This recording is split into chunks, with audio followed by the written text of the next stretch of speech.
Hey there, and welcome to the B2B Marketing Asia podcast. I'm your host, Joe Escobedo. And with me today is Leonard Tan, who is the country manager in Singapore at OutSystems. Thanks so much for being on the show, Leonard. Hi, Joe. Thanks for inviting. Absolutely. Really excited to have you on because, we've been talking for a while. We spoke during COVID and now post-COVID.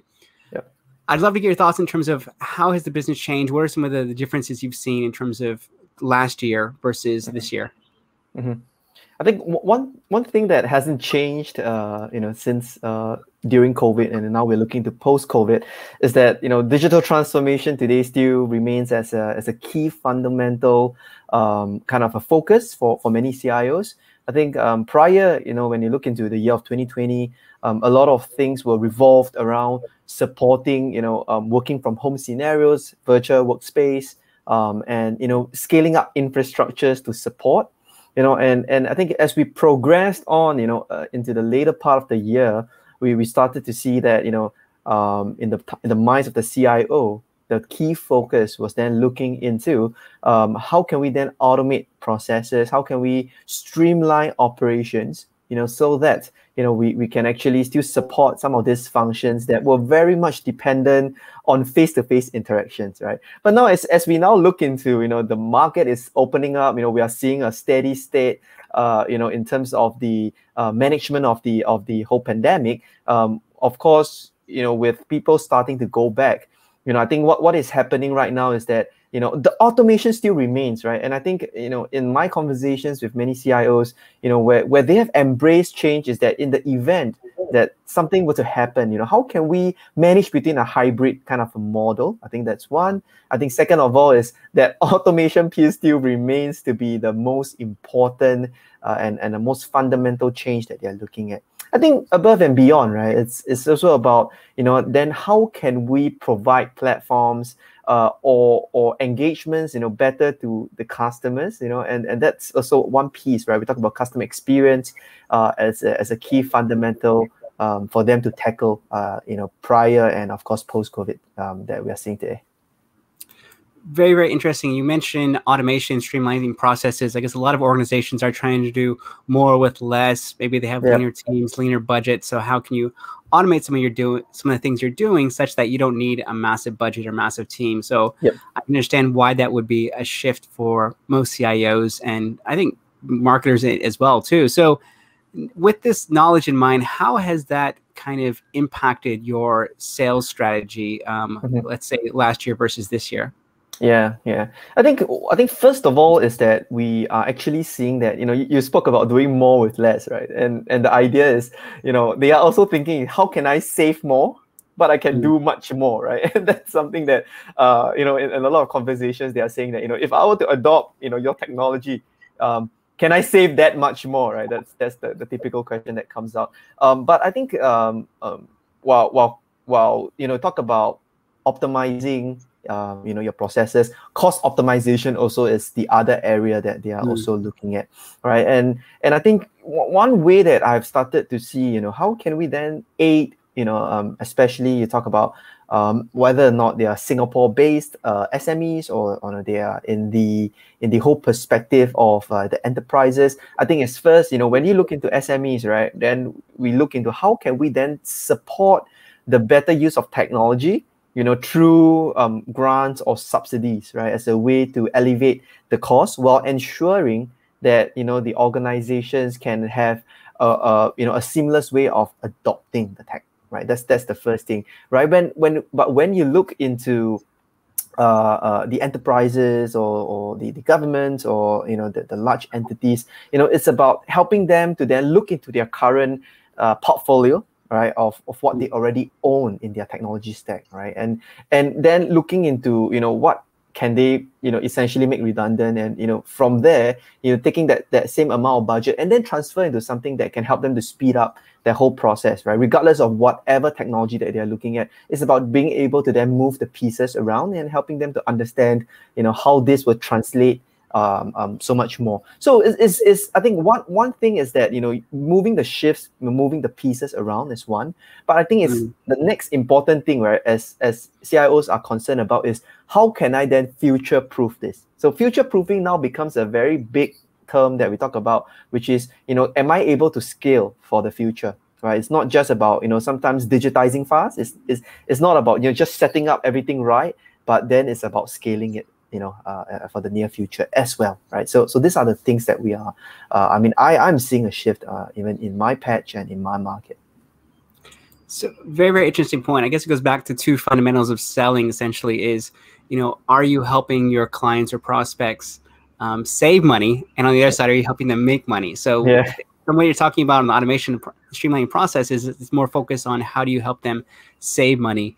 And then you bring up some very good points in terms of the two types of segments. You mentioned SMEs versus enterprise. And for SMEs, you talked about how can you help them leverage some of the government grants that are available now to help them accelerate or automate some of their processes. And then for the enterprises, you mentioned how can you help them work within their own tech stack. So I'd love to hear thoughts more about this, because it sounds like it's a little bit of a hybrid sales plus consultant role, because you're really going in there and saying, okay, what are you currently working with in terms of technology? What are some things that could be removed? What are some things that could be added on to that? So I'd love to hear your approach to that on the enterprise, and then we'll shift later towards the SME side.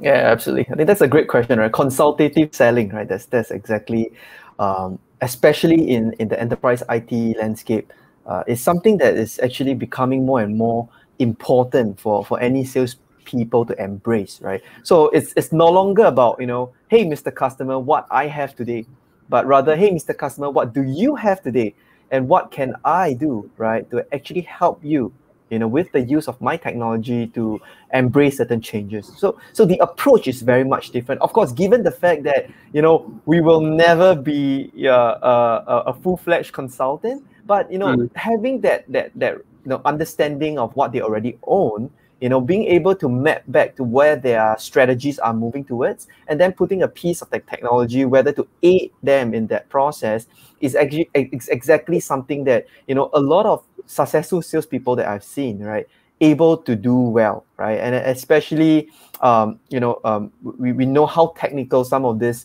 sales can get. You know, it's all important, right, for us to be able to regurgitate, you know, what is the benefits, you know, being able to shift the pieces around, right? So therefore, you know, the key idea is that, you know, being able to sell and being able to be that trusted advisor to the CIOs, to the directors, it's really something that differentiates, right, good salespeople from best salespeople, right? So that's the really one thing that I'm seeing.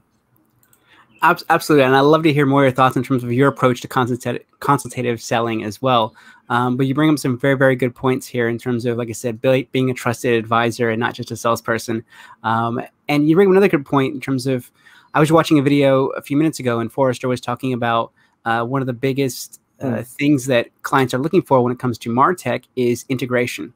So obviously, if you have a good idea in terms of their current technology stack or MarTech stack, you can better advise them in terms of integrating your own products or services in terms of what they're already doing. So I think it's a very good approach, but I'd like to drill down a little bit deeper and find out more of your approach when it comes to consultative selling. Right. I think one interesting thing, and I'm not shy to share, right, is that I'm a young salesperson, right? And I think as part of the analogy of being young is also being able to inject fresh ideas into that whole sales process, right? Which is, you know, really being there through the process, right? From nothing to something, right? From something to everything, right? So being there at every different stage of how the customer is adopting the use of the technology, especially in the kind of technology that I do provide, it's really requiring very deep conversations that, you know, you do. So I think a few things that we have done, you know, particularly well, right? Which is, you know, being a consultant means it's about being able to listen, being able to decipher what is the assurance that we need to give the CIO, or what is the pains that we need to address, so that, you know, the use of your sales of technology can be well adopted. Whether this could be looking at things like, you know, addressing certain pains, right, which is maybe in the area of ecosystem, It could be addressing certain pains in a process. It could be addressing certain pains in a strategy, down even to a pain of talent pool, right? As long as you are able to listen and you are able to show the progress of what it takes, right? As an entrepreneur, right? To kind of show that the use of the technology can be better fit into where they are today. So that's something that I think I've done. Kind of how I've seen the success in my field is really about taking in what are the constant pains that they are, and really trying to make a difference, right? Getting mad about it, making a difference, helping to shift some of this mindsets or methodologies around, right? So that's one. I think if there's another thing that I can also share, it's about the fact that how can we put ourselves in the roles of the CIO, right? And then being able to define the best use of the strategies, to fit into that, right? That's something that I typically get my hands very involved. Getting myself drawing out architecture diagrams, writing out proposals, just so to help them better understand that portion, right? That helps me to also elevate that kind of conversations that I have as a salesperson in OutSystems. Very, very interesting. You bring up a couple of good points in terms of, I guess, injecting new ideas. Because you are young, you have the enthusiasm, you have new ideas. And I think everyone likes to hear those kind of new ideas. But to your point, it's also important that these new ideas are actually addressing a challenge that they're having. It's not just a new idea you're throwing out there, which I think most folks try to do. Just throw it against the wall, see if it sticks. But you're saying that's not really the approach. It's a lot about listening, it's about understanding what are some of the challenges, and then connecting the dots with the new ideas. So I think it's very good advice to any salesperson listening to this or watching. Let's switch gears a little bit, because you mentioned SMEs earlier, and I was speaking to a head of marketing at one of the banks recently, and I think all the banks, a lot of the tech companies are really trying to, penetrate the local SME market. And I think there's a lot of challenges that I'd love to get your thoughts on. One of which is, how do you actually identify? Because every time I speak to someone who says, I want to sell to the SME market in Singapore, I say, okay, what does that look like? And they're like, well, basically everyone. So I'd love to get your thoughts in terms of how do you actually target any specifications, any parameters in terms of your targeting or prospecting? Because for me, this is always a big criteria, but I'd love to hear if this is the same thing for you as well. Mm-hmm. I think when you're actually targeting the SME space, I think first of all it's about being able to understand, right, exactly what are the gaps that the SMEs typically are trying to solve, right? And different from how the enterprises are actually operating, where they already have a very defined approach, they have a defined use case that they would like to target. SMEs, honestly, they don't know, right? They don't know what they don't know. They only know that I need to digitize, and that's just a problem statement that they have, right? And I think one way that I've seen becoming very interesting is about the concept of pre-built solutions. Something that meets the intent of what they are trying to achieve, right? And as you can see, where even the Singapore government is moving towards, right? They are creating pre-built templates, component solutions that are in marketplaces, backed by subsidies, that allow SMEs to immediately go in. Given an example, a point of sale system, right? Simple as it may seem, this actually solves a big problem in small retailers, right? So I think increasingly it's about the ability to provide, such solutions in the market, but having to know that each business technically has its own layer of customization that they require. And then the question is, on top of giving that solution, how else can you customize, and how much can you customize? I think given that model, once the SMEs have actually gotten their hands on that solution, it then helps them to start to realize what else they need to augment, what else they need to enhance, and what else they need to change, right? So that is kind of the approach that we have went in, which I kind of saw that was something that actually made sense for many small businesses or even medium enterprises alike.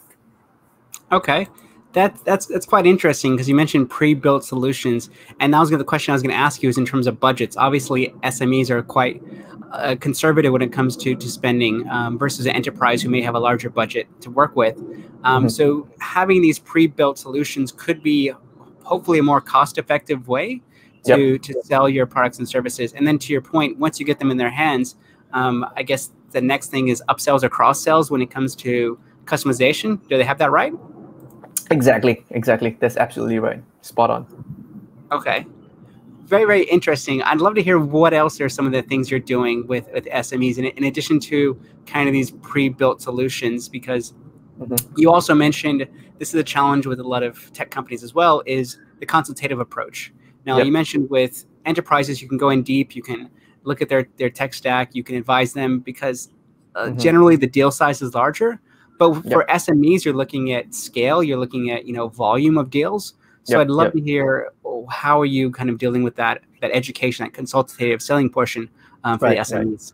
Right. So the sales process in the SME space typically works as what we call as a run rate business, right? Which is if you can have that solution replicated across the masses, and statistically speaking, actually, I think close to 98% of the Singapore market is made up of SMEs. Right.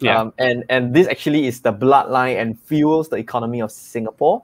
And coming back to the whole concept of the run rate, right, which is if you can capture 1% of that 98, right, and with that same concept of the Prebuilt solution being built, it actually shows how extensible this can actually go, right? So that's the first thing. But I think beyond that, just the solution itself, it's also one thing that it's important to the SMEs, which is actually talent, right? They, on top of technology being a piece that they're trying to digitize, actually the next piece that they're trying to figure out is how can I leverage talents to take charge of technology, one, or how can I even hire, right? And me as a business owner, I care about strategies. I may not be as focused as execution to each of the different pillars, but I need that talent. So therefore, beyond just tackling on the piece of technology, which I mentioned is run rate, it's also about ensuring that there are people that can come in, whether they are in the consulting houses or they are the small boutique SIs, or even graduates or talents that can actually come in to help to augment and complete that picture. It's really what's required to make the SME successful, or make a salesperson covering an SME successful. So these are the two particular areas. But also one last thing, which is, how can you define a particular pricing, right, that makes sense for the SMEs? There can be many strategies that you can adopt, but having to be able to look into this space sometimes helps to address a lot of these problems in the SME space as well. That's really good advice. And I'd love to hear your thoughts on pricing, because this is something I've always kind of struggled with, is particularly for SMEs. I think for enterprises, we've done enough where we kind of have a fixed thing, but for SMEs, I found it's very, very tricky. And I don't think I've actually nailed the pricing strategy for SMEs. So I'd love to hear, I don't want to give away too much, but maybe you could talk about how you go about structuring pricing for SMEs. Right. So, there are many ways that, this can be done, right? Even in the past careers that I have been, it's about being able to be creative in the way that you structure. There are limitations and constructs that are put in place, right, in any organizations that you go to that defines the way of selling, right? But, there are actually 101 ways that you can actually think outside of the box. A very good example, which is, like I mentioned, grants. Grants is available, right? And if you can't control the change, inject a change agent, right, to help to make it worthwhile. And of course, knowing that the fact that the solution that you're providing has a market in the SME space, that's the most important, right? So pairing of the fitment. If you're trying to force feed a product into something that they typically wouldn't even need, then it's not going to work. So the most important thing is about being able to first assess, right, is the solution I'm selling something that the SMEs will require? One, two, if it does, right, then how can I work around, be creative in the way that commercial models are driven? Three, I think the important thing is work through means and whatever that our government is moving towards, leverage of them to help you to essentially get you across the line. So very, very good point around leveraging government grants. I think this is something that Singapore government is very, very generous when it comes to Singapore. And so it's important that they're leveraging some of these grants that are available. Another thing that you mentioned that I'd love to get your thoughts on is around segmentation. Once again, this is something I've been struggling with. And I'd love to get your thoughts, like what is more important when it comes to segmentation? Is it the actual, is it the persona? Is it the industry? Is it the need in the organization? What are some of the things in which you focus on in terms of your own segmentation? I think, first of all, the persona is actually the most important, right? Like, who are you selling to? Why are you selling to? Why it matters to the persona, right? That persona profiling it's in fact something that most salespeople will understand and will know. But I think beyond that, it's also about industry focus, right? Segmenting based on certain industries. While some solutions are more catered for a particular purpose, being able to do that segmentation, it's actually the first thing that most salespeople must be able to do. That we talk about the concept of potential addressable market, right? And when you are able to address and you're able to find that addressable market, then that can help you to then elevate, the strategies, and the go-to-market kind of works that need for you to actually penetrate into that. So so this is something that most people know. I think it's not a rocket science, but yeah, persona profiling, potential addressable market, it's always the most important thing for most people to actually constantly be thinking, evaluating and re-evaluating and changing as well. So it sounds like the industry is one of the key priorities you look at, and I think it makes sense even when we're having a lot of conversations with prospective clients. They'll always ask us questions around what have you done with other players in our industry. So I'm guessing you get the same thing quite a lot as well too.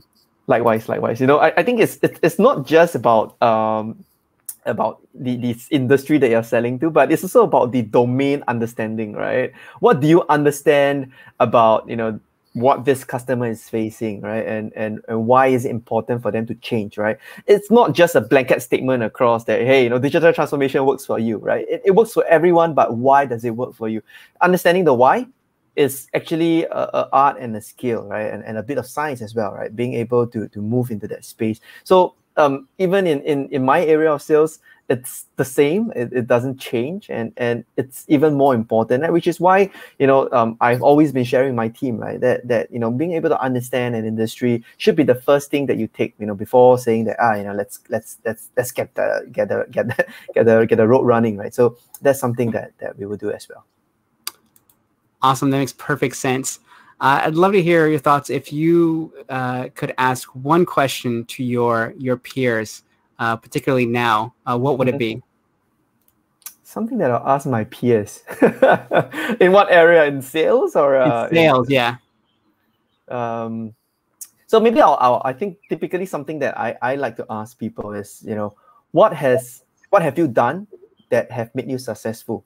And what have you then taken that experience to help you to be even more successful? So I think, as a salesperson, I always like to, really understand, right, what's out there. How are people doing things that is different, that is a game changer, that potentially disrupts the way of selling as well.